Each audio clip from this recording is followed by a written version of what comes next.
దళిత క్రైస్తవ నాయకుల ఆధ్వర్యంలో రాజమహేంద్రవరం గోరక్షణపేట జంక్షన్ నుంచి సబ్ కలెక్టర్ కార్యాలయం వరకు జరిగిన క్రైస్తవ శాంతి rally reverend Tata Victor Penumaka brother K Moses Babu సంయుక్త ఆధ్వర్యంలో నిర్వహించారు. కార్యక్రమానికి ముఖ్య అతిథిగా బిషప్ డాక్టర్ డానియల్ పాల్ హాజరయ్యారు. ఈ సందర్భంగా వారు మాట్లాడుతూ భారత రాజ్యాంగం దేశంలోని ప్రతి పౌరునికి మత స్వేచ్ఛ, సమానత్వం, వివక్షరహిత జీవన హక్కులను కల్పించింది. అయినప్పటికీ 1950 రాష్ట్రపతి ఉత్తర్వులలో వివక్షతతో కూడిన నిబంధనల కారణంగా క్రైస్తవ మతంలోకి మారిన దళితులు తమ రాజ్యాంగబద్ధమైన హక్కులు, రిజర్వేషన్ ప్రయోజనాలను కోల్పోతున్నారు. సమస్యలను బట్టి క్రైస్తవులపై జరుగుతున్న అరాచకాలు, క్రైస్తవులను కలిగిస్తున్న ఇబ్బందుల దృష్ట్యా గత ఎన్నడూ లేని విధంగా ఈ ఇటీవల కాలంలో చర్చిలను కూలవేయడం, చర్చిలకు వెళ్లే ఎస్సీలకు ఎస్సీ హోదా కల్పించబడదు అని ప్రభుత్వాల నుండి, ప్రజల నుండి, ప్రజల చేత ఎన్నుకోబడినట్టు రాజకీయ నాయకుల నుండి వస్తున్న ఈ బెదిరింపులు లేక అరాచకాలను దృష్ట్యా ఈ శాంతి ర్యాలీని క్రైస్తవుల పక్షాన ప్రభుత్వాలకు ఒక విన్నపం చేయాలని మేమందరం ఉద్దేశించి ఇక్కడికి వచ్చి ఉన్నాం. క్రైస్తవులంటే ఎందుకు ఆ చిన్న చూపు అని ప్రభుత్వాన్ని ప్రశ్నిస్తూ ఉన్నాం.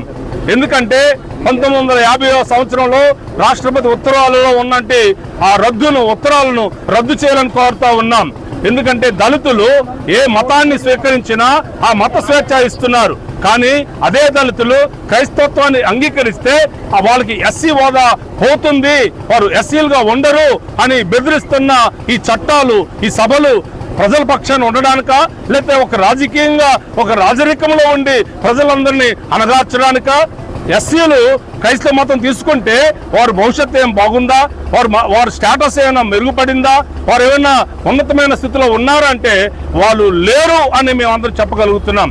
ఈరోజు మనిషికి మతాన్ని శాసించే సమయంలో క్రైస్తవులందరూ ఒక మాటపై వచ్చి దళితులు కూడా ఏకమై షెడ్యూల్ క్యాస్ట్ నుండి వచ్చినటువంటి ఎస్సీ కులాల్లో ఉన్నటువంటి ఆ కులానికి సంబంధించినటువంటి మాల మాదిగులకు, ఉన్న ఉపకులాలకు అన్యాయం జరుగుతూ ఉంటే చూస్తూ ఊరుకోలేక ఇటు దళితులు, క్రైస్తవ సంఘాలు, అలాగే దైవ సేవకులు ఏక మాటపై ఒక బాట వేసుకుని ప్రభుత్వాన్ని ప్రశ్నించాలి, ప్రభుత్వానికి విన్నవించాలి అనేటువంటి దృక్పథంతో ఈరోజు శాంతి ర్యాలీని ప్రారంభించడం జరిగింది. ఈవేళ మొత్తం రాష్ట్రమంతటా కూడా అనేక ప్రాంతాలలో, పట్టణాల్లో, మండలాల్లో కూడా ఈ శాంతి ర్యాలీ నిర్వహిస్తూ ఉన్నారు. దానికి గల కారణం ఒకటే, అనాది నుండి కూడా ఈ షెడ్యూల్ కులాలకు సంబంధించినటువంటి వారిపై వివక్షతో, కక్షతో ప్రత్యేకించి కుల వ్యవస్థను తీసుకుని వచ్చి దాని మీద కక్ష కట్టి చాలా బలహీనపరుస్తున్నటువంటి సందర్భాలు ఉన్నాయి. గత కాలంలో ఒక ఎస్సీ కులానికి సంబంధించిన వాడు నేను ఎస్సీ అని చెప్పుకోవాలంటే ఓ పాస్టర్ సర్టిఫికెట్ ఇచ్చి ఇతను మా చర్చికి రావడం లేదు అని సర్టిఫికెట్ ఇస్తే ఎంఆర్ఓ ఆఫీసులో అది తీసుకొని అప్పుడు వీడు ఎస్సీ అని సర్టిఫికెట్ ఇచ్చేవారు. కాలక్రమేప ఏం చేశారంటే క్రైస్తవులు పెరుగుతున్న కొలది ఇప్పుడు క్రైస్తవులపై ఈ వివక్ష తీసుకొచ్చి సంఘాలపై దాడులు చేస్తూ, పాస్టర్లపై దాడులు చేస్తూ, కులాల్లో చిచ్చులు పెడుతూ ఈరోజు మత స్వేచ్ఛను పోగొట్టి భయంకరమైనటువంటి భయానికి, దుస్థితికి తీసుకొచ్చి దాడులకు పురుకొల్పి ప్రత్యేకంగా కృతజ్ఞతలు తెలియపరుస్తూ ఉన్నాను. క్రైస్తవులు నిరసిస్తున్న ఈ ర్యాలీని మీరు కూడా గౌరవిస్తూ దాన్ని సమాజానికి తెలియపరుస్తున్నందుకు మిమ్మల్ని నేను అభినందిస్తూ ఉన్నాను. మనం అందరం ఒక ప్రత్యేకమైన పరిస్థితుల మధ్యలో ఉన్నాం.